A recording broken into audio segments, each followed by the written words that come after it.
The disciples of John the Baptist come to Jesus with a question. Why do we and the Pharisees fast, but your disciples do not fast? Where is this question coming from? Why is it asked? And what can we learn from both the question and the answer given by Jesus?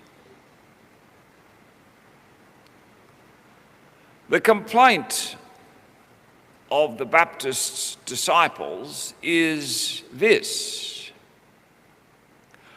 we observe strict rules about fasting. Now surely that must make us pleasing in the sight of God. Our religion is of a high standard, yours is not. Why don't you and your disciples keep all the rules? You call God your father. How can Abraham's father expect different things from different people? Surely God expects the same standard of religious practice from all his children. As Pauline Hanson famously said, please explain. Now, what do you make of the answers that Jesus gives?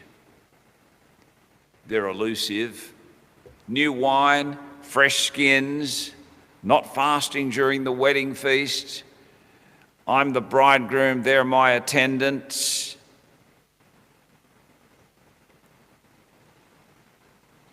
Well, I think the answer can only be understood in the context of freedom and a great respect and love for freedom.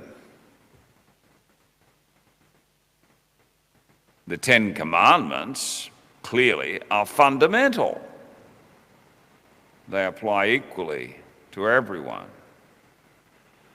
As for fasting and other pious practices, is Jesus saying there is a time and a place for those? Work it out for yourselves?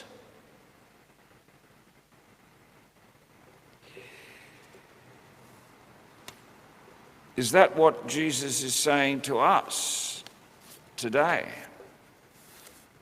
You are not all peas in a pod. One man's medicine might be another one's poison. Don't waste time comparing your acts of piety with those practiced by others. And don't try to foist all your personal acts of piety upon others and say you're not a proper Catholic if you don't do these things. You know, how many medals can you wear? If you get my drift. Some are more fundamental, like the Lady of Marian devotion, you know. Perhaps the scapular. But there's freedom to choose what acts of piety help you to seek communion and find communion in Christ. In God's family, we are all different. Each one has to use his or her own freedom responsibly. Comparisons are unhelpful. Each has his own task as well. I mean, you can't have every member of a family emptying the dishwasher or there'll be chaos. There'd be nothing to cook and to put on a plate.